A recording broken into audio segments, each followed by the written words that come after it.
What's up, world? Welcome to another episode of Young Gifted and Black. My name is Carrick Wise, and I am on season 2 of Young Gifted and Black. Last season, I did 23 episodes. I had some amazing guests that were, living out their dreams and working in their communities to help others do the same. And I want to do the same thing in season 2. So this season, I'm gonna kind of switch it up, like from the studio and the mic perspective, and I'm gonna get more to what's it authentic to Cool for Life, to the Cool for Life brand, and it's more like intimate, and it's these type of conversations. And like I'm in Harlem right now, and if you've been in Harlem before, Harlem has a particular type of energy, and it's always been like that. Like when you're in Harlem, it comes with its own frequency, and I feel beautiful, and I'm blessed to be around these people. I'm gonna let them introduce themselves, and we're gonna get right into the episode. Bet, man. First, man, thank you for having me on the show, man. Been a big fan, big supporter. I appreciate you. Yeah. For those of y'all that don't know me, my name is Robert Newman. From Little Rock, Arkansas, from Florida, from Memphis, Tennessee. Atlanta adopted me. Absolutely. Graduated from Morehouse College 2014. Shout out to Morehouse. Shout out to Morehouse. And been in New York for a minute, man. Harlem for the past 6 years, and just been living my life, man. What do I do for a living? I'm a painter. All these amazing artworks that you see around us today will be paintings inspired by Rob, Absolutely. And I work on Wall Street, so, I feel like we'll talk a little bit more about it, and I'll pass the mic. My name is Brandon. My stage name is Brent. My mother calls me Squeak, like I said. I am a housing coordinator for New York City's domestic violence shelters. And in my personal time, I'm actually a poet, a recording artist, and a songwriter. And I just like to do a lot of community work. I knew Brent for about over 20 years. I knew him since I was about 11, 12 years old, maybe 12, 13 years old. I met him while him and my aunt, like he was doing a lot of collaborations with my sister slash aunt, and they were doing like poetry slams, and they were dancing, and he was doing rapping and poetry, and it was just amazing to me how he was able to captivate the room. And I always wanted to become a speaker, and I think no, not I think, but I know that seeing somebody like that speak at a young age for me was inspiring, because I said, you know what, whether it be that I'm gonna become a poet or inspirational slash motivational speaker, I'm gonna be able to captivate the room the same way, and I'm able to do so now. So I want to thank you, my brother. I appreciate that. And I met Rob a couple of years ago. Universe put it together where I met him on social media, was asking him some advice about branding my company and things of that nature. And he was like, yo, let's meet in Barnes and Nobles. And he came to Barnes and Nobles, had a nice blazer on, looked real professional. And he's 27 now, so he was 24 then. And we just talked, we spoke, we exchanged information. And I remember him saying we're going to keep in contact. And he has this event that he does. It's invite only, but it's called Black Tea Society. And I came to an event, and I had such a good time, and we have built a relationship since then. And it's just amazing it's amazing to see what the young people in this generation is doing. Like I am very proud to see him living out his dreams, and his art is divine. It's amazing, and one day it's going to be all over the world. So the basis, all the time, bro. The basis of Young Gifted and Black is just to have an intimate conversation. I think that specifically for Black people, we are shown in such a negative light. If you turn on ABC, if you turn on the internet, the news, you always seeing Black people do negative things. But I wanted to show us on a platform where we respect each other, and where we having a beautiful conversation that if somebody watch it, they could get a jewel from it, and they could pass it on to somebody else, because that's what Cool for Life is all about. It's about unconditional love. It's about peace and respect. But it's also about being the revolution that you want to see. See, we're not looking for savior over here. We're not looking for we do want a new president, but we're not looking for politics or other entities to fix the issues that we're dealing with. It's time that we identify it, and then it's time that we rectify it. And I guess that's the social work in me. And let's get into the episode. So the name of this episode is basically, how do we recreate Black Wall Street? I knew about Black Wall Street before I ever watched the show Watchmen that came on HBO, because I studied Tulsa, Oklahoma. I studied how the black dollar touched the black person's hands 20 times before it left the community. And I also just studied how at that time we were able to have everything we needed. Movie theaters, post offices, grocery stores, schools, and we lived amongst each other, and we did well. We thrived. And that was the first time that the United States, not the first time, but they kind of committed like it was like a terrorist attack. Like they bombed us, they killed all the people or majority of the people that was within that town. And I guess they didn't want that to be emulated, because now when you look at black people, not to say that there's not black people out there that don't own their own homes, that don't run their own businesses, that's not giving back to black people, but it's not the norm. And if you go into black communities, you see more businesses like from China or Korea or from outside of the black community that are running the finances and the economics within the community. So you'll see Chinese restaurants, you'll see alcohol, you'll see liquor stores, you'll see Kennedy Fried Chickens. But the problem with these businesses is that the dollar is not touching the community. They sending that money back to their country. They sending that money back to their family. They're not creating jobs or creating opportunities for the young people or for the people within the community. So that means that those entities are working against the community itself. But the people in the community have to have that mindset. So that's why I want to talk about how we can create Black Wall Street. So let me ask a quick question. Excuse me. A quick question. Did any of y'all see Watchmen or watch the show Watchmen on HBO? Okay. Did you? Yeah, I watched it. Okay. Yeah, that was a good show. So, what I got from Watchmen was, I've never seen a TV show that was as accurate as to show what really happened to black people, and to show the just the terror and the agony of what those people in Tulsa, Oklahoma had to overcome. And even though they mixed it in with superheroes and people with powers, they gave you the core of what happened. And then they also gave you a flip perspective about, because in this TV show, black people got reparations from Tulsa, Oklahoma. And they were able to get properties, and they were able to like change the whole trajectory of their lives. And what white people felt in this show, they were just mad. Like they were like just pissed off. Like, yo, man, I'm pissed off about these people getting reparations. I'm pissed off that they doing their thing, and they just wanted to like end it. They wanted that perspective to end. So, what did you get from watching Watchmen? I think what you said, like the way they depicted it, that was powerful. They had a lot of scenes in there where, if you had to go back and look at the storyline, they, in no subtle way, make the comparison like the black person, the black man, the black woman, the black child is God. Mm-hmm. So seeing a show like that, especially on HBO, like, we know people just got done watching Game of Thrones for 10 years. We've been watching like all kind of people that don't look like us in charge and just ruling the world. Yeah. And the first thing that come out after is like, boom, we got, you know, without too many spoilers, again, we got a whole black superhero main character. Yeah. And it's a woman. Like, you know, it's crazy. So I thought that a lot of the things that they put in the storyline was fun.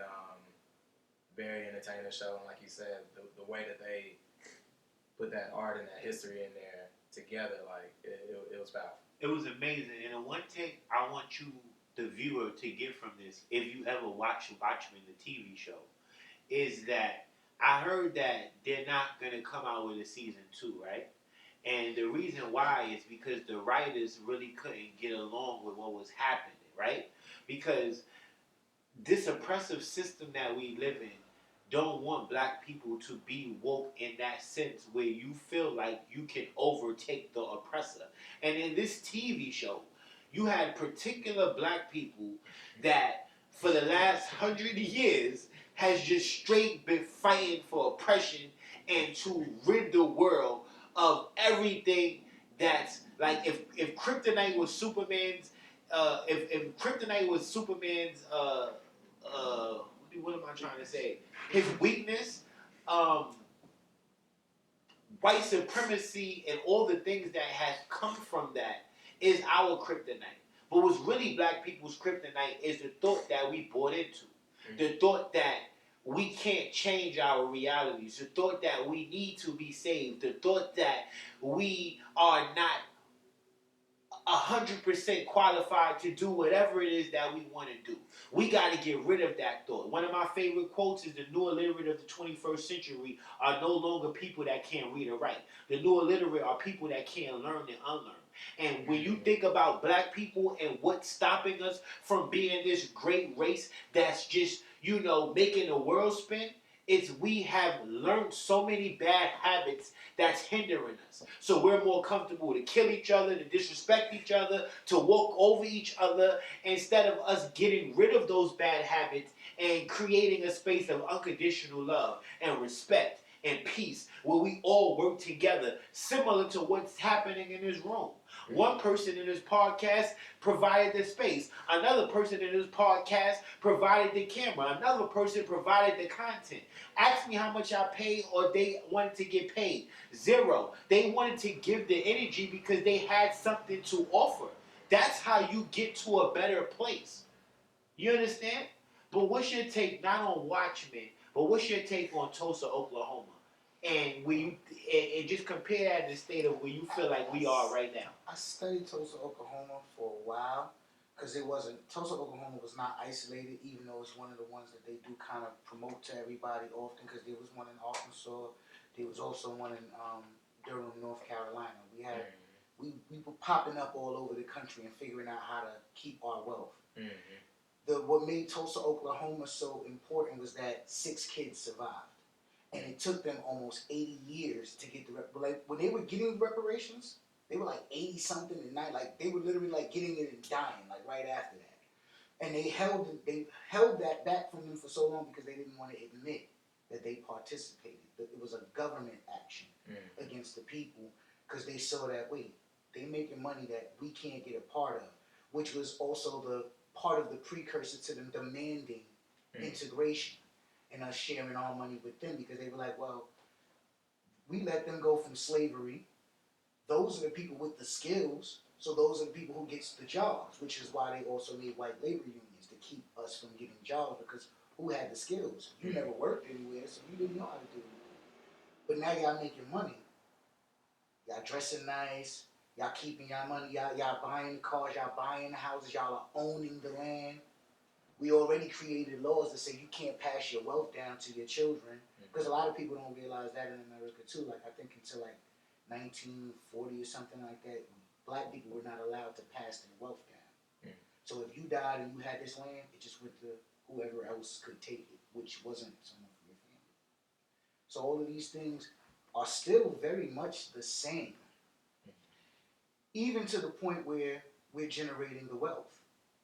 The problem with us is that we don't keep the wealth. Our money, I was reading something that talked about how fast each community spends their money, and I think Jewish people kept their money in their community for like 28 days before it went anywhere else. There was somebody else who kept it for like a few months, and I think black people's was like 6 hours. Like literally when we get paid, we start giving money right back to the system. And it's not just because we want to, which is what you talked about with these things that we can't unlearn. When we were slaves, you got food and rations and you lived on the plantation. After slavery, the people who owned your house were the same people who owned the plantation. So now we'll pay you, but you got to give me the money back. All of it. And I'll keep overcharging you until you have nothing so that you keep staying in this perpetuated state of basically slavery to keep your roof over your head, your lights on, your food in your stomach, and this is where we are kind of stuck now. I mean, but it sounds similar to the state of where we are because if you look at what black people have to fight against within New York City, look at the prices of rent. The prices of rent are the same prices of mortgages. So you tell me No, it's how more than mortgages. it's more than mortgages. Excuse me. But you It's tell me more than how you mortgages. spending 25 to 3,000 and 32 to 4,500 for rent, and you tell me how you're supposed to be able to save money. So now you take that same money that you use every day to put a $60,000 down payment to a house. Like, where do you get the down payment money from if you have to spend $40,000 to live that year with all the other expenses that you have, right? Mm-hmm. So how did the community get like this, right? It goes back into the bad habits. Why did all the black people decide to sell their houses when they sitting on multi-million-dollar houses, right? What made them just sell their houses? Lack of knowledge, maybe the crack, drug epidemic that happened that probably wiped out like 50% of 60% of black wealth because so many people lost their houses because they were addicted to a drug, so they didn't worry about the taxes, or the government just came in, or the state just came in like, yo, you ain't pay your taxes for 3 years. We get it. Give me $1 million house for $15,000-$20,000 in houses, or they'll do to you what they did to my great grandmother. Oh, you owe $20,000 in the for taxes. So just how about you just do this reverse mortgage? We'll give you the equity to your house, and when you die, we'll just come and scoop your house up. Whoa, that's how you pass wealth down. So when you die, the house supposed to go to one of us, so we could live in it without having to pay the $2,500 rent, right? And then when our kids get older, we pass it on to them. But when you sell a house and now your kid got to spend $40,000 to live, what position are you putting them in to win? But do you even have that information to give them? I don't think many people actually have that No, information. me neither. Because, well, one, information is not real easy to find. I'll be honest with you, if I didn't work in housing, I probably wouldn't know half of the stuff I know about what you're supposed to do to maintain housing. I definitely wouldn't know that people are literally paying twice a mortgage to live in an apartment in New York City. Yeah. Like, I wouldn't know that. Then the whole system is designed around, if we help you a little bit, you can never do anything on your own. And a lot of people don't get that. So once you kind of get hooked into the system, which happens because people need things, but once you get hooked into the system, it's hard to get out of it. And I don't mean like prison, I mean like the welfare system. Because if, for example, you're in the shelter, they give you a $1,500 voucher per month for housing. You might get $600 for food stamps, a couple $100 cash. You ain't got off your ass yet. Would you go get a $40,000 job if you already sitting there getting a $40,000 payout for doing nothing? And the moment that you go and get that $40,000 job, before you got that second check, they cut you off. So now you're already starting to go in debt before you even earned any money. And this is the traps that they keep people in, but a lot of people won't listen because they're not prepared for that, which is why we do this, so we can talk to other people so that they can know things. So the next question is aligned kind of to what we're talking about, even though I spoke upon it a little bit. It's like it says that when I look at businesses within black communities, I notice a lot of them are not reflective of the demographic that they serve. So the three businesses that come to mind are chicken spots, liquor stores, and delis. What it seems like within the last 70 years, you said like from North Carolina to Tulsa, Oklahoma, like we did the complete opposite of what they were doing within their communities. So they made sure that the dollar touched the hands of black people 20 times before it left out the community. We make sure that it leaves out the community before it even touches anybody's hands, right? Mm-hmm. So we really don't have any control because the Arabs that run the delis, they don't let black people buy out where they could own some of the delis so that we could recreate that. The liquor stores is owned by the Chinese and the Koreans. So you're not getting into that. And then they selling your people poison, right? The delis, they giving you all type of saturated salt foods that's going to kill you long term, and they overcharge you because if you walk right around the corner to the supermarket, it's like way cheaper, right? So what allows black people to just continue to support and patronize these businesses versus having the knowledge to get the loan, to get the business, to get the house so that we can start benefiting us versus them?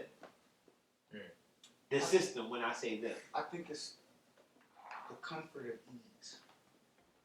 Like, I don't have to walk far. In our communities, there's a deli literally on almost every corner, so you're not walking far. Mm-hmm.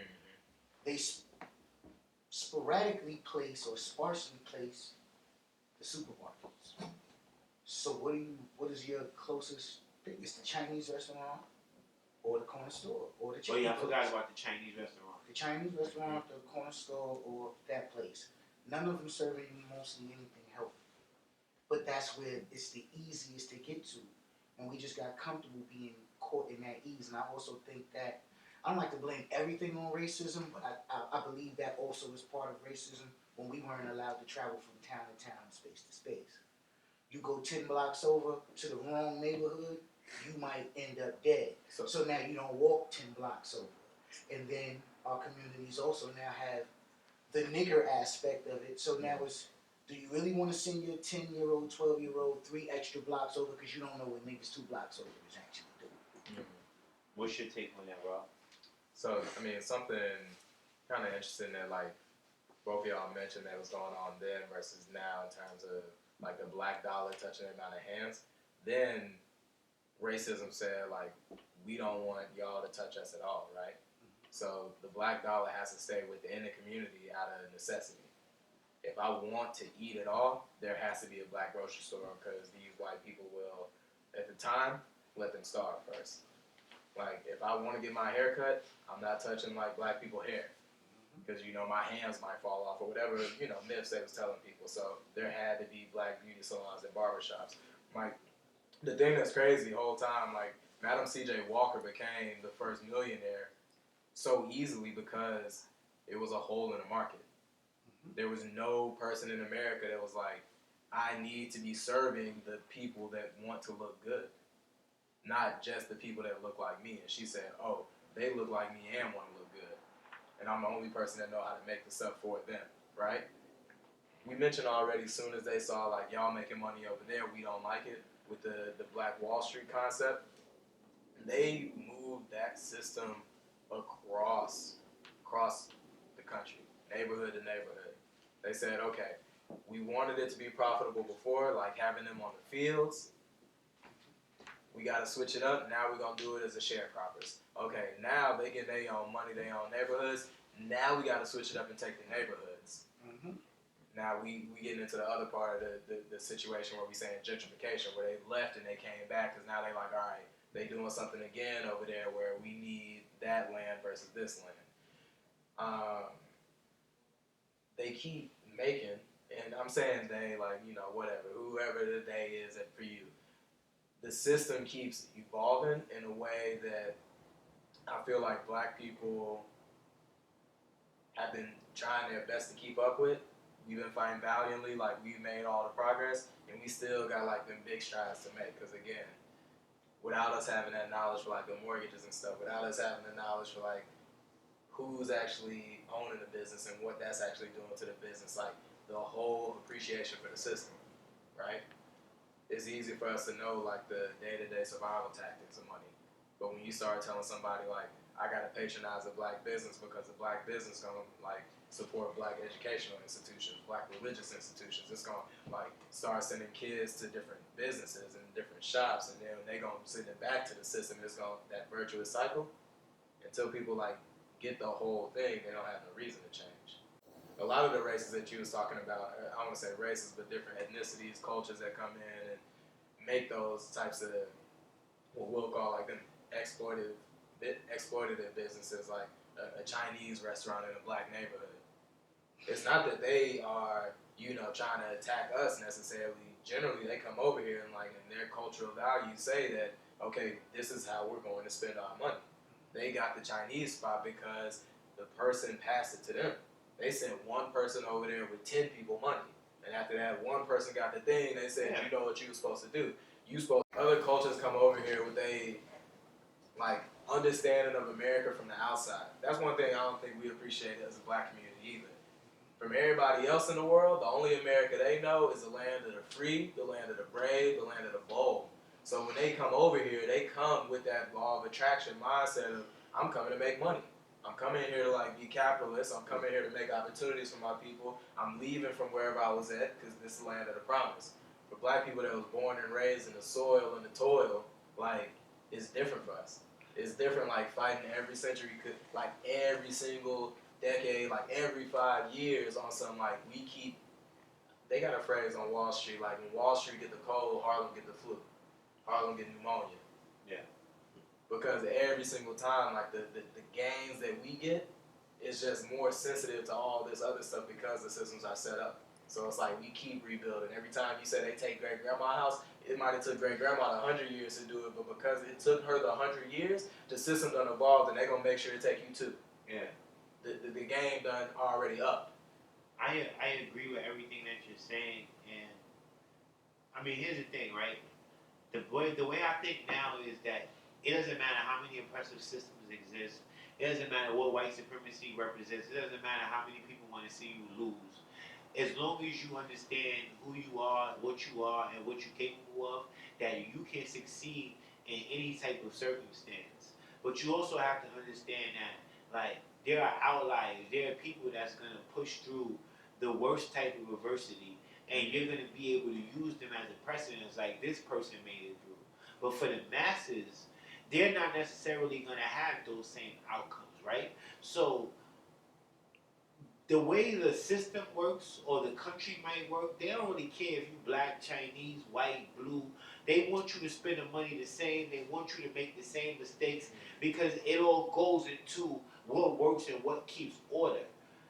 The thing about it is that it was like some type of negative blueprint that was like put into the ether for black people years ago, right?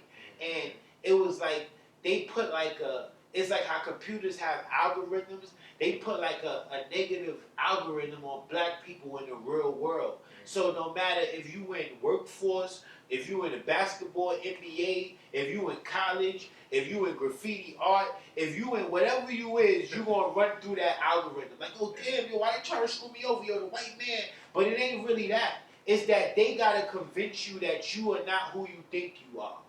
Because the Chinese or the foreigner that comes here from another country, the only difference is that they destroyed the black family structure so much that a lot of the knowledge couldn't get passed on. But the Chinese and the other foreigner that's coming here, their family structure got to stay intact because they didn't have to deal with that algorithm, if you understand what I'm saying.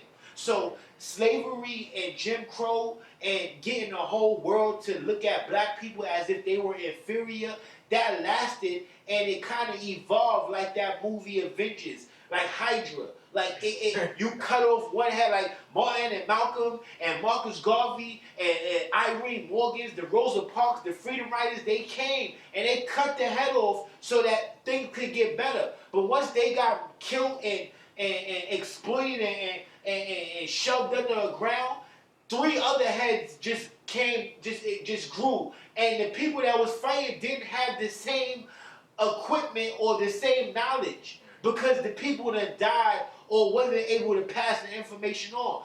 What's one thing I think about when I think about Alexander the Great? That he burned one of the biggest libraries imaginable because he didn't want that knowledge passed on. We can't let these people know who they are. Burn it. And that's what's happening now. So the Chinese man, yeah, he might not think he's exploiting black people, but the algorithm says we're going to allow you to get 1,500 Chinese restaurants in these black communities. We're going to allow you to get 1,500 liquor stores. We're going to allow you to get 15,000 delis. And we're going to make sure that you hold up that real estate so that black people never get it. That's the algorithm. Yes, there are black delis. Yes, there are black liquor stores. Yes, there are black businesses. But I'm talking about for the masses. When you go to a black community and you see that the businesses in that community are representative of the people that live in that community. So I do these type of episodes because I want people to understand that it's our duty now. It's my job to teach my daughter and to make sure that she got credit, property, understanding of how to pass it on and how to help people do the same. That's my responsibility. Not the school, not the college, not the mentor. It's black people get their power from the family structure. Why you think that the oppressive system works so hard to destroy it? It started with slavery and Jim Crow. Then it switched to it switched to like, let's send all of these people to the Vietnam War. And when you look at that process and you just add in the drug epidemic and the crack epidemic, you see how many black families got destroyed? You see how many grandparents and great-grandparents died early? Uncles, nephews, so many people that got lost in the system, whether it be the judicial system or the ground. So who's passing on this knowledge now so that Ray Ray or Shaquan could go out there now and buy the block up so that the community benefits from the businesses around it? So it gotta be us. We gotta be the change. It's now time for us to cut the head off the monster.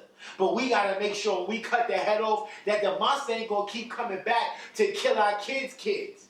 It's our duty though, because understand this. I'm sorry I'm talking so much, but understand this. We would not be here if our ancestors didn't get their legs and their lives taken away. I would not be able to talk about, I got a podcast called Young, Gifted and Black, if they didn't drive Nina Simone crazy. Because she was trying to put on for her blackness and then pass it on and make sure that you respected and loved who you are. They drove that woman crazy because they didn't want you to get that message. They like when you being your lower self on social media and you not showing who you really are because they don't want you to be who you really are. They allow the Chinese, they allow every other ethnicity outside of black people to be who they want to be because they know that it ain't going to vibrate across the world because they ain't got that frequency. What people get power from the sun? Black people. What happened when we put on? It ain't just civil rights for us. We put on for every ethnicity and they understand that. I just went on. I'm sorry. I understand. Sorry. I'm passionate about that. So we'll go to the next question, right? So how do we teach our youth to invest in themselves instead of spending thousands of dollars on materialistic items that depreciate as soon as they leave out of the store? You give a take on that. This is going to be somewhat, not off. I guess just different. I think the way to beat all of that, all of those things that you just named, is to literally, and it might not have correlation in words, nothing to do with the other, fix the relationships between the men and the women in our communities.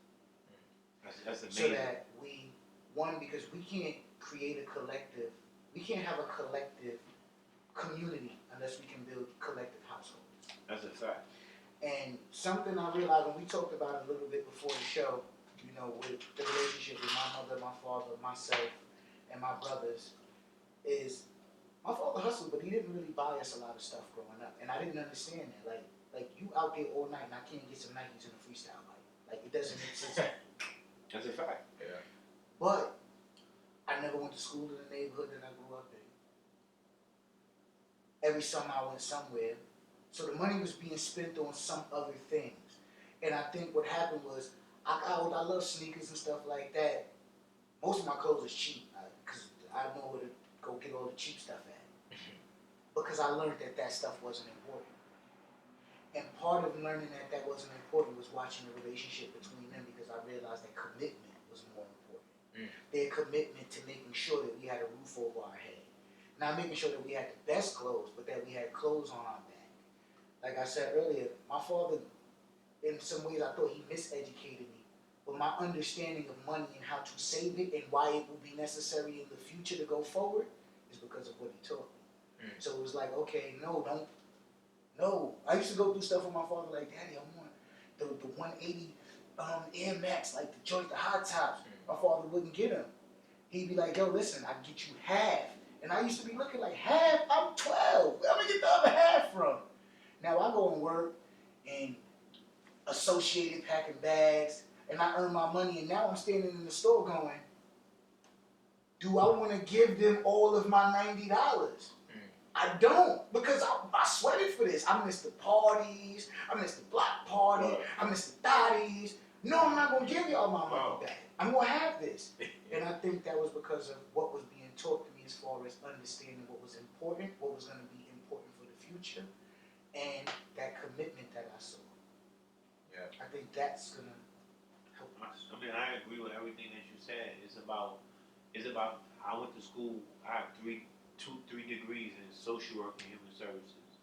and I went to school to help to understand the mind, the body, and the spirit, and how to really change and help the community once my company started to get into fruition or come into fruition of the success that I imagined. That now I know how to directly go out there and really change lives on a micro, meso, and macro level, which is small groups, large groups, and individuals, right? So, as you just talked about, in order for us to change our communities, we got to change our households. So we got to get back to fixing our households. We got to go to therapy. We got to teach each other how to eat healthy. We got to stop expressing ourselves through violence and uh, uh, through mental abuse. You know what I'm saying? We that the mental and the physical abuse is kind of what's breaking the community down, right? So our households have to get back. I grew up in a household of unconditional love. I grew up in a household when me and my great grandmother did garden work. Yes, it was some problems, but my grandfather taught me how to be a man. I watched him cook. I watched him go to work. I watched him be respectful. Yeah, he had flaws, but we all have flaws. But I watched him just take care of us, and if it wasn't for him, I wouldn't be the man that I am today. If it wasn't for my great grandmother teaching me the importance of a mortgage and owning your own house and being in a community that represented people that look like you, then I wouldn't have these ideas. So it's my job now to pass that knowledge on. And I would say that to you, if you watching this, if you want to make the world better, just make sure that your household is as best as it could be. So make sure that if it's a cat, a dog, if it's family members, cousins, aunts, make sure everybody in that household feel loved. Make sure everybody in that household feel appreciated. Make sure everybody in that household has the audacity to know that they could go out there and bring their dreams to life. That's how you change your community. It's not just your family. It's a village perspective. I am we, meaning that we are all together. And if my grandparents wasn't seeing me doing something bad when I was younger, I bet you the neighbor did. And guess what the neighbor did? The neighbor brought me back to the house. How you doing, Mr. Wise? We just saw your grandson crawling up the tree. He could have fell and killed himself. Now I can't go back outside for 2 weeks because it wasn't just my grandfather. He ain't seen me climbing on the tree.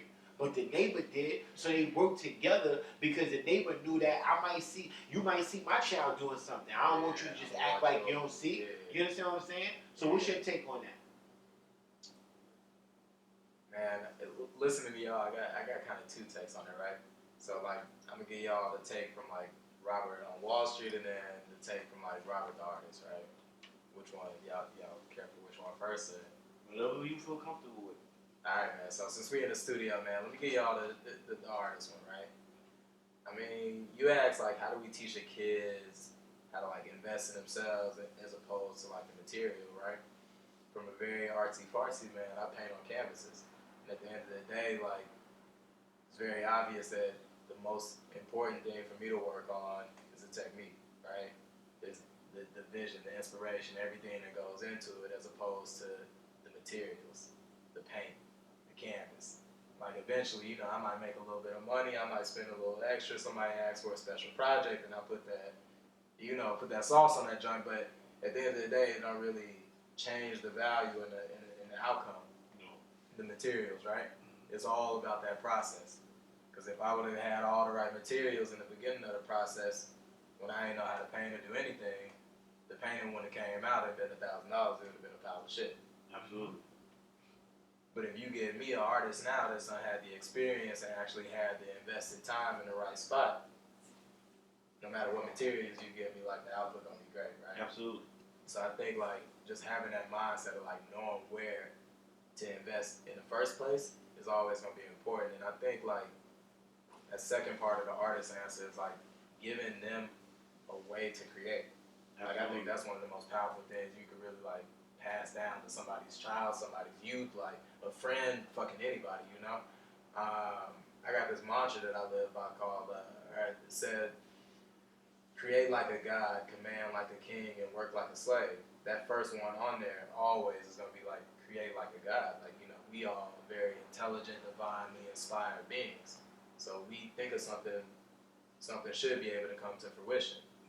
We use tools, we make things, we done got so advanced with it to where like it's virtual realities we make it like we got people predicting and thinking and theorizing about alternate dimensions while we're literally physically creating them in front of our eyes.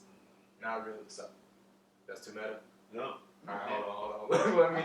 let me get back to the artist answer because look, man, we'll get off Black Wall Street. Look. I'm with you. But anyway, back to the art there, right? So people just knowing how to create, right?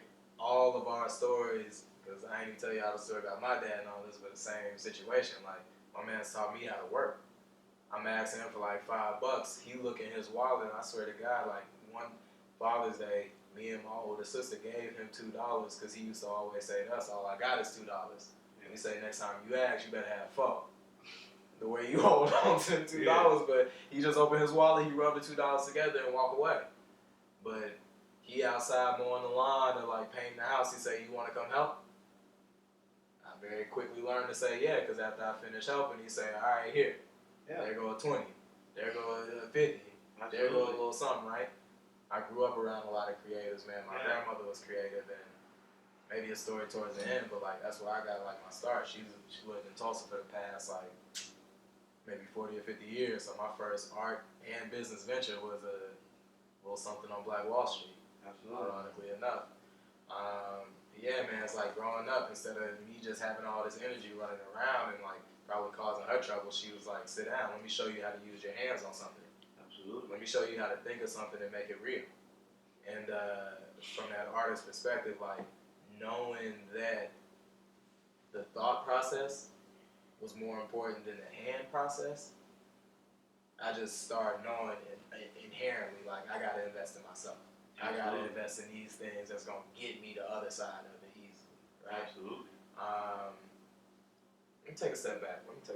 Pivot real quick. The Wall Street side, right?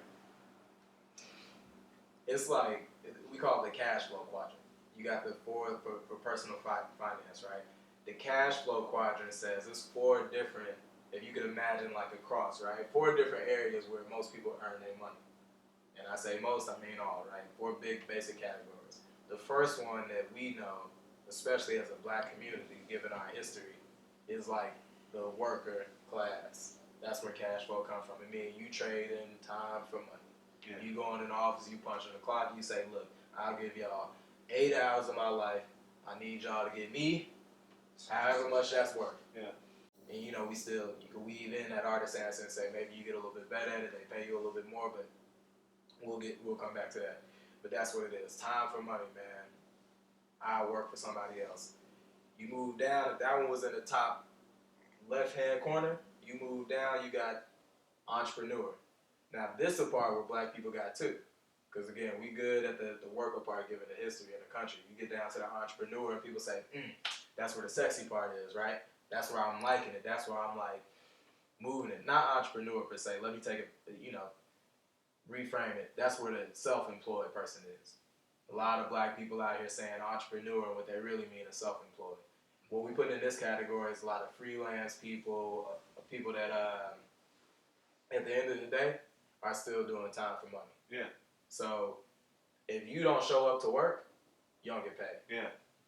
You don't got nobody calling you. You don't got no boss. You don't got nobody managing your time. You flexible. You traveling. You doing all the stuff that you need to do. But say if I'm a painter, dog, like if I ain't painted, them commissions ain't getting filled. Like if the painters ain't painting themselves. Right. So that's self-employed. I agree with everything you're saying. And just to interject, that first quadrant is one of the reasons why black people suffer from being able to create wealth and then use the wealth to benefit their community, because hourly work is poverty work. Mm-hmm. Because the people that are making the money, they have 5 to 6 different sources of income, and they create residual income. So their money is making money when they're sleeping or when they're not even thinking about their money. See, if you're only making money when you're working on making the money, you're not going to have a lot of it, because you're better off taking that time and being more creative and figuring out a way. If one of the biggest quadrants or one of the biggest examples of that system is people working, imagine what it would be if people started to work that same energy for themselves. Now check me out. This where it gets interesting when you start switching from like that left side to that right side, right? Because when you get to that right side, that's when you actually get the entrepreneur first. Yeah. So the difference between, because most people say, well, Robert, isn't self-employed and entrepreneur the same? No. Entrepreneur means you own the system now. Yeah.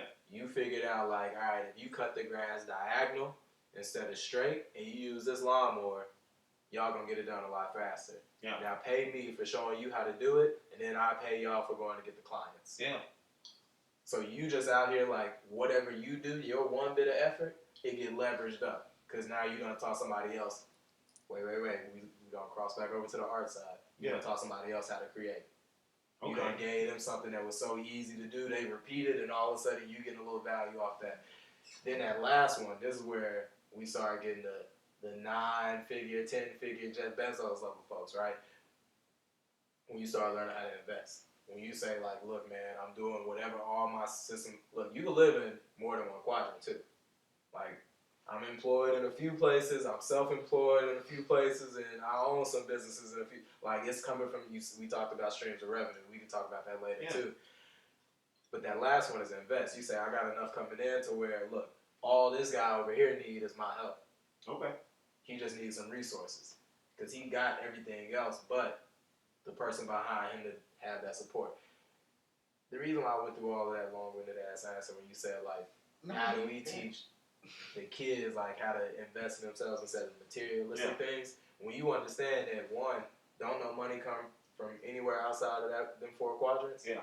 Like, it's always gonna land in one of the 4. You have a better chance in putting together a plan. And you start understanding where I need to invest. Absolutely. If I'm an employee, that means I need to be an expert. Because what's the difference between an employee that get paid minimum wage versus the CEO? CEO an employee too. Yeah. He got to answer to somebody. Yeah. But the difference is he an expert. Okay. Everybody come and ask him the questions, right? I appreciate this answer and your response. It was immaculate, and it goes into the next question, right?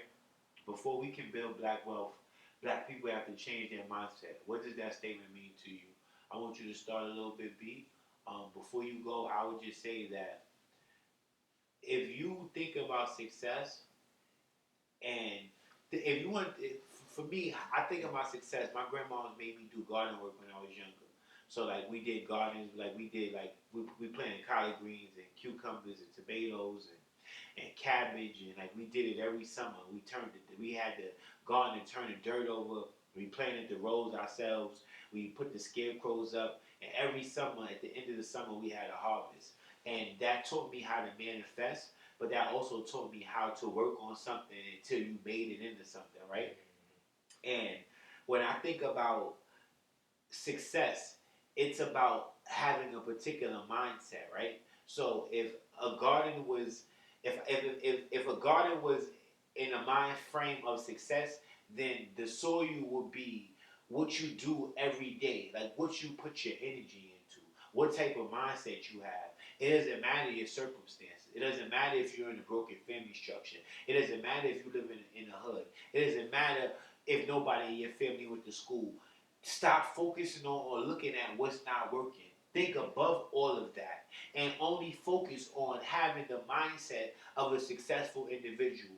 And a mindset of a successful individual is a person that's diligent, consistent, and fearless. And remember one thing, they believe in themselves under all circumstances. So no matter, you could throw them in Africa, in the dirt, or you could throw them in a foreign country, in a forest. You could throw them in New York City. You could throw them in Boston, wherever they at. You could throw them in another dimension. If you want to talk about metaphysics, they will make it through because they have that undeniable feeling of themselves that they can make it through. Like, that's how I feel.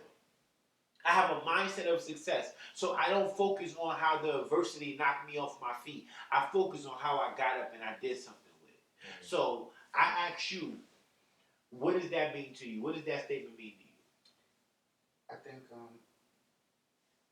black people have to focus on success and prepare for success.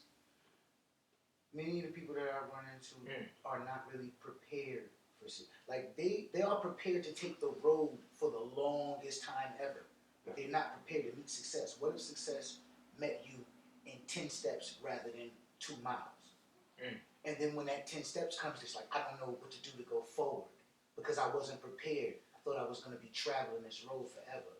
And I think that, because I seen that even within myself. Like, I put out some stuff and I didn't think about it. They asked me, how much you think I probably said about 2,000. Told y'all earlier it was at 400,000.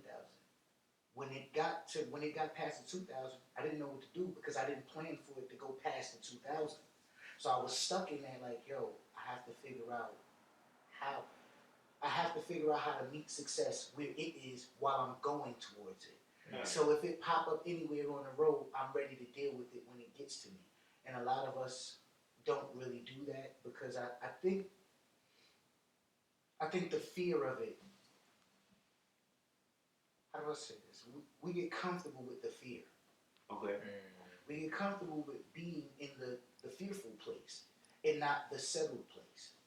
So it's like, oh, I don't even plan on getting to the settled place. I just plan on dancing around in this rain forever. But what happens when the rain stops? Now you got on too much clothing. So it's like we have to start preparing ourselves for this stuff. Wow.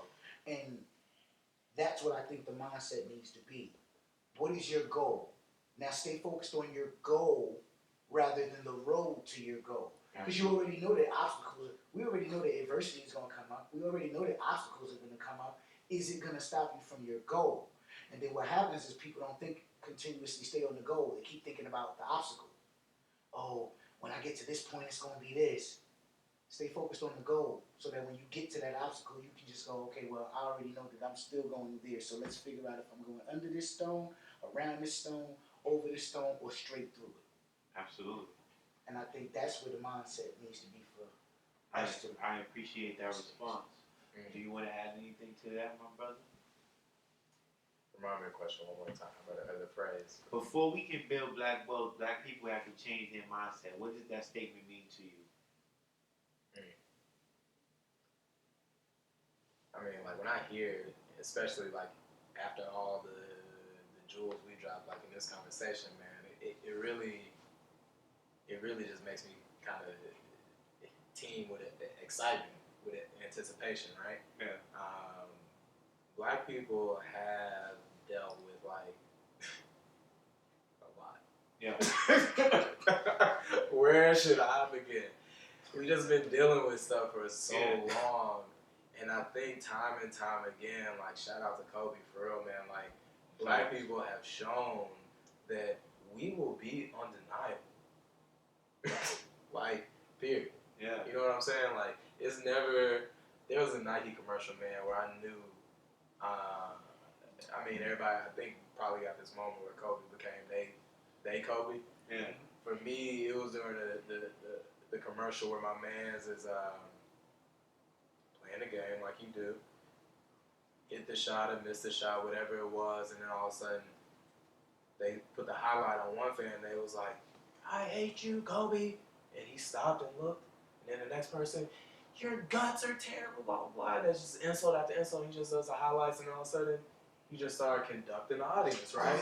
Oh, yeah, dude. And then the quote at the end of the Nike commercial was really like, you know, the one that you love to hate or something like that. But it just really showed, like, one of my favorite lines from my favorite poem was like, if you could meet with triumph and disaster and treat those two imposters just the same.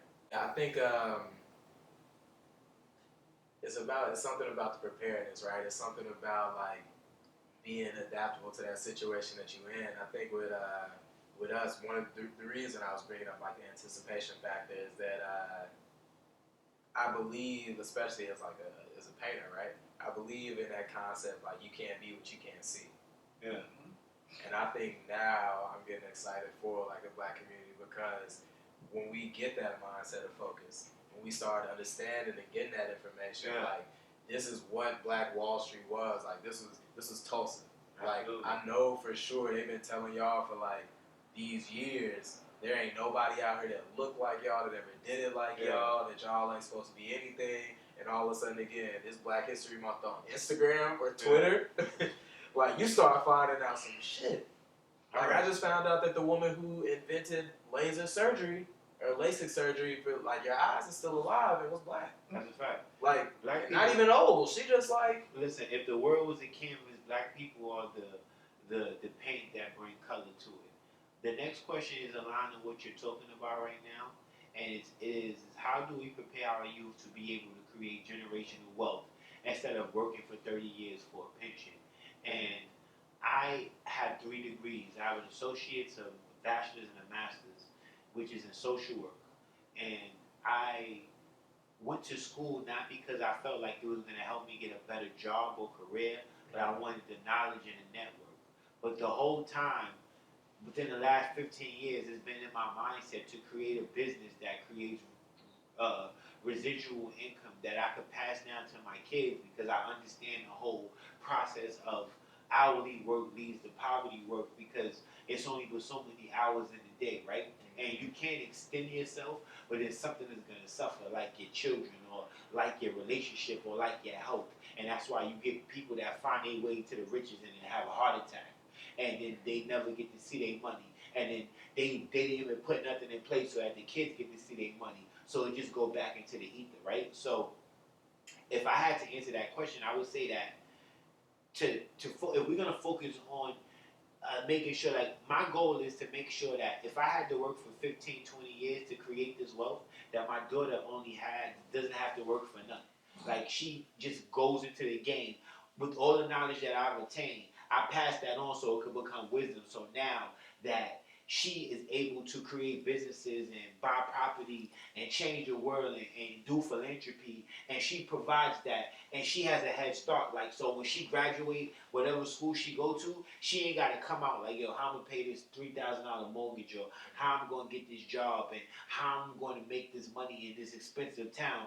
I'm gonna alleviate all of that. But at the same time, show her a worth ethic that she's working like my man Kobe, even after the 3 championships. You might think my man ain't got none because she's going to have that Mamba mentality. Like, it don't matter that we rich and wealthy. I'm still working like I'm living on Gates and Marcus Garvey in the poverty-stricken community because I got that mindset because I know what it could turn into, right? So, to me, how you can create generational wealth is sharing the knowledge and making sure that other people benefit outside of your immediate community, immediate family. So trying to, or putting on your cousin or your neighbor or your friend's neighbor that has a skill or a talent, making sure you put them in a position so that they can create some wealth for themselves. And like we talked about earlier with Jay-Z, the goal is now I created a network of successful people, so I ain't gotta reach out to the oppressor for help. I just go to my man that I help put on, and he just send me what he got, and we just keep the game going. Understand? Right? So, what's your take on that? B, sorry. How do we get young people to focus on that? I think we touched on it a little bit earlier in the podcast with understanding the quadrants. Because I think if they understood that, they would understand generational wealth and where they want to be on that. I like what you said about raising your daughter to understand after school that she can jump right into the entrepreneur investor space rather than figuring out how she's going to navigate the poverty workspace. Education, and it's just really us giving that to our young people and having them understand it. And I know that education, schooling, because that's not the same thing. Schooling doesn't teach that. No. We have to continue the education with us. You said this earlier too, which we have to give that education. In those times that we spoke of earlier, the Tulsa Oklahomas, the father might have worked as a cobbler, but he taught that to the son. Absolutely. So the son might not have had to be a cobbler. He could have just taught somebody else to be a cobbler. Absolutely. Which is also kind of what hurt us during integration because some of us went to educate other people on how to do the jobs that we knew how to do. But I also want to add to that is that we have to also keep in mind that we have to hold ourselves accountable for the information that we don't have because it's been generational. It's been generational now. Like, oh, my uncle didn't know. Oh, I didn't know. Oh, nobody told me the information, and you just suffer the consequences. But that's the beauty of what he said about the internet. We don't really have no one really has an excuse now to not get the information. But intention. Right. Because the more access they give you, the more that people lose intention to get the knowledge. people wanted the knowledge more when it was deemed that when it was like, yo, you not, if we catch you reading a book, we gonna kill you. Now I want mad books. Now it's thousands of books on your phone, and you just on social media watching other people's lives, right? We don't use the knowledge that's available. Hopefully, I'm optimistic about young Me people too. that they still see that. See, they can still see like Beyonce is a $1 billion enterprise. She may not have it all in her own pocket, but she's a $1 billion enterprise. Absolutely. And look at the attacks that they get from other communities. So it's like, okay, I see that the attacks are gonna come. Yeah. But I still, Obama was, it came up when y'all were talking earlier about Obama and his effect. I don't know how effective he was as a president, but his effect on what people saw and believed that they could be. Yeah. Because after he became president and you saw Michelle, you saw them college enrollments go up, you saw them graduations go up, you saw people actually praising before you would see when somebody came home. Yeah. You wouldn't see when they graduated. Yeah. I saw more graduations in those years than I saw people coming home. That's a fact.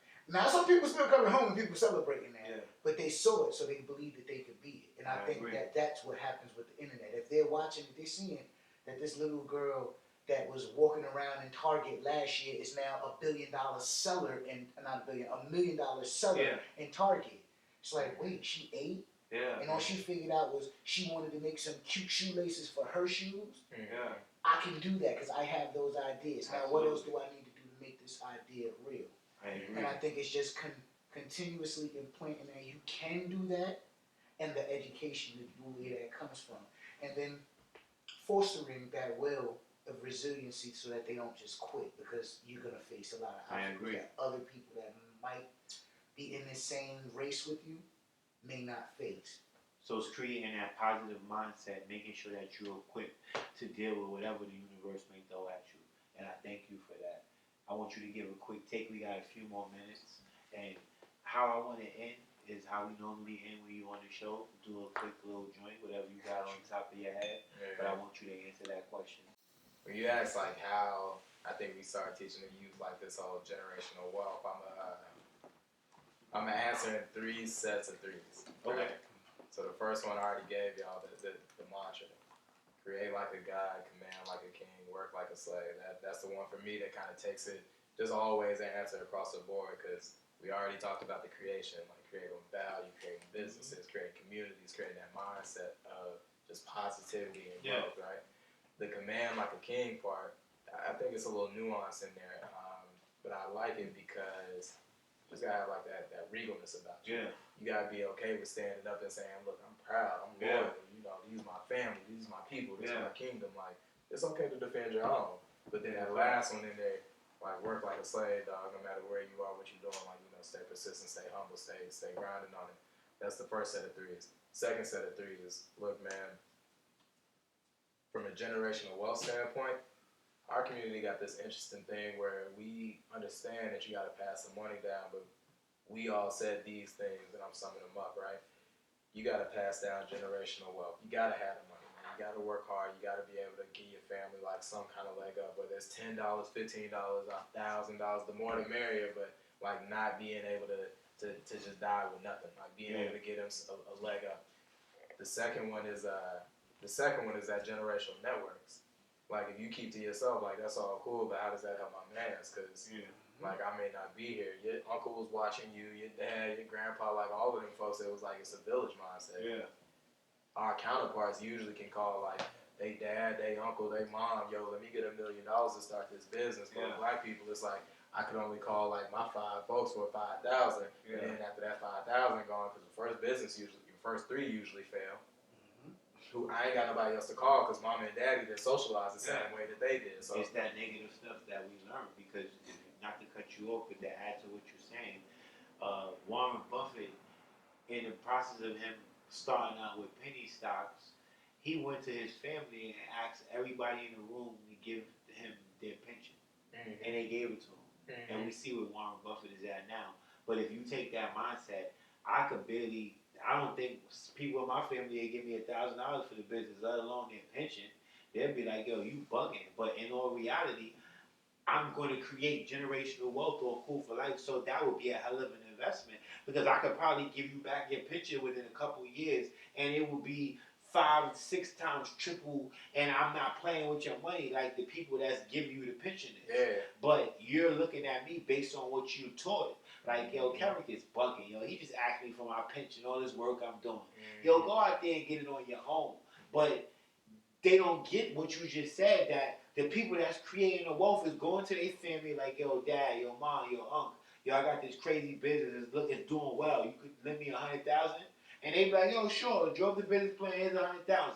Next thing you know, that person's a legit millionaire. Now, Uncle get low, he could go to the millionaire and be like, yo, I can hold something. Here, Uncle gave me that first 100. But we like, 100? Like, you can't, like, I really don't feel in my heart that I could go to 5 family members right now and ask them for $5,000 based upon what I'm doing with Cool for Life. Not knocking my mom's, I love her to the highest capacity, but when I told her about my business, she told me she had a better idea, that it didn't make sense. Now look at this. This is why, like, I say our community, that's one that we got to learn. See, we got the generational money part, but the second part of generational wealth is the relationships. When you got that net wide, again, Big Sean said it best. He said, look, on my way down, I never go because, you know, I did so many favors, it's going to always be an op for me. Like, that's how it is. Like, if you really out here moving it, like, for the community, then at the end of the day, like, your uncle going to say no, your auntie going to say no, but not your other uncle, your other uncle, your other. You know how we are. This your uncle, too. This your uncle. So uncle over here, he got it. Uncle, I got 10 for you. The relationships is important. Because we can't do everything ourselves. Absolutely. And that last one is like that actual generational like knowledge. And when I say knowledge, I mean like specialized knowledge, right? This is where it get interesting. You said daddy was a cobbler. He didn't ask him to be no cobbler. He said, but you gonna learn. Because it's twice over. There's a reason why Payne Manning and them good at football. Like, they got some extra whatever, but again, daddy was a champ. Yeah. And he said he making champs. Yeah. Steph Curry and his brother, come on. Yeah. They was in the gym with Vince Carter. They saw best, so they acted best, and it's like they was able to choose whether they wanted to, you know, take that advantage. That's the second set of threes. The last one, this one for the family, and it's the art. It's the art answer. Y'all don't like this. When we try to teach them, there's some interesting things that I think we can do that's like takeaways that will change your life tomorrow, change everything for your family, right? And it won't cost you a dime. The first thing, there are 3 treasures that we can give our kids in terms of generational wealth, our young ones or whatever. The first one is our books. I know we said it's a hell of a lot of knowledge out here that anytime it can be accessed, but our books, libraries. Any house that costs over $200,000, there's a library built in. That's just architecture. That's just a rule of thumb. It's like, why do you think that is? Because they know at a certain level, it's just it's par for the course. Yeah. Those books are important because let them see where you drew inspiration from. Absolutely. Let them see the words that you saw. Absolutely. So they can empathize with you a little bit more. The second one is, and it's easy for us, photos. Yeah. Let them see where you was at, man. Yeah. It should sound crazy, but like 50 years ago, 100 years ago, like, they ain't see that shit. Yeah. You legit had people spending their whole lives carving shit in the walls to try and explain to them the magnificent shit that they did. We was here. Don't forget, we was here. Yo, I'm here with my man's Carrick. I'm here with my boy B. Like, we in here like in Harlem, dog. That's what this symbol over this album stands for. Exactly, like, dog, we visual creatures. Our brain literally evolved the frontal lobe and that conscious thinking from our eyes, dog. Yeah. From us seeing that shit far out on the safari and knowing, like, all right, I gotta see this shit, lock it in. Imagine what that shit will do. I already said it a few times, like, you can't be what you can't see. That's a fact. When they see you putting up, anyway, that third one is like my favorite, man. Like, it's wild, but y'all, I know y'all don't like it. It's your journals. Yeah. Let them see you thinking in real time. Yeah. Like your kids, man, like some of the shit that we just spoke about tonight, this wasn't the first time we thought about this. No. Leave them niggas a post-it, man. Leave them like a letter, like, look, man, I was thinking about you, right? Look, Y'all know where to find the episodes. Cool for Life, Harlem Edition, in Studio 131. That's 3 sets of threes. And Kieran, man, appreciate you for coming out, dog. I appreciate you, and that was an amazing response. Before I end it out, B, go ahead, give me some. Okay. We could plan a picnic, but can't predict the weather. And since we built for a storm, let's make an umbrella. And make it just big enough for us. Squeeze a couple kids in there if we huddled up. Nothing to something has been my motivation. Ignorance and poverty, I'm just their procreation. I want it all so there's no misappropriations, like a doctor stripped of his license. No patience.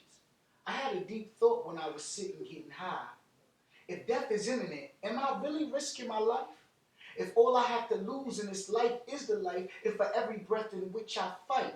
So I do this for the nights when nobody loved it. So that you develop a hunger from your stomach's rumbling. See, there's no success story if you ain't struggling, and you can't overcome the odds if you ain't under them. So thank you for giving me a piece of heaven now. Somebody must have sent a prayer up, because she surely sent a blessing down. And since I'm willing to go through hell to see you heaven bound, I asked an angel who's the best. He said, you. I don't plan to let him down. So if you got a sob story, sympathy, self-pity, no thank you. Be fearless, and let the only defeat you know be them two things hanging off your ankles. See, all this time I stayed faithful. Through the pain, almost forgot to say thank you. But now the only defeat I know is these things hanging off my ankles. They'll say you took the ship and sailed away. Tell them it moved faster without the dead weight. If they get out of that car, you accelerate. With power steering, no veering, you stay straight. Like an amputee, they'll cut you off. No love is lost. It's the price of doing business. You can't afford the cost. That's why I move with no love at all. You'd be surprised how small we are, standing tall. I wanted something so bad that I could taste it.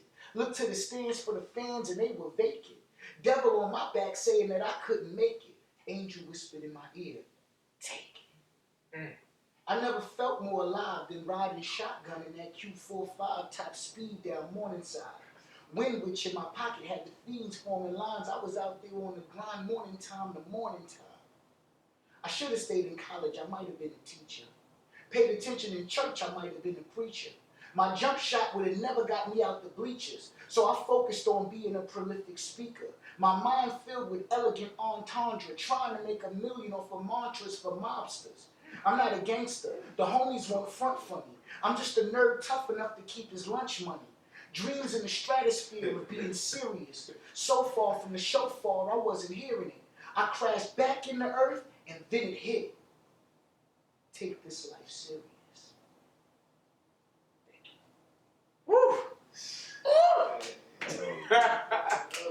Dude, nice. Alright. Bang, bang, Well, bang. so, if I would have imagined what Young Gifted and Black, would be, like, this is the epitome of it. It's brothers and sisters.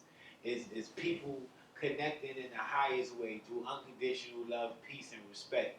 If you get anything from this, change your mindset, add some habits that benefit you and your family, pass the information on. A good mentor told me that knowledge can only become wisdom when it's shared. So if you hold the knowledge that you have, it will never be wisdom. But when you pass it on, it becomes wisdom because you're sharing what you are, what you experience. That's what I'm doing with y'all, with Young Gifted and Black. That's why this platform is so important, because just like a journal, just like a book, or just like a letter you might leave to a loved one, I'm putting it out there so you can never say you ain't see it. You can never say that somebody ain't tell you that they love you unconditionally. You can never say that somebody ain't show you what you could do when you bring your dreams in life. So if you see somebody with a Cool for Life sweatshirt, if you see somebody watching a Young Gifted and Black, if you see Cool for Life in the street, I just need you to show some love, because I put it out there for you, because I understand that the best way to change the world is to be the change that you want to see. So I thank you, And I assure you, if you're willing to invest and take a chance on yourself, the only outcome can be is that the universe will give you everything that you desire. My name is Kerrick Wise. I represent Cool for Life. This is another episode of Young Gifted and Black. Brent, Rob, I thank you. I wish you well. Y'all my brothers, so we going to do this again. Until next time, y'all be good. Talk to y'all soon.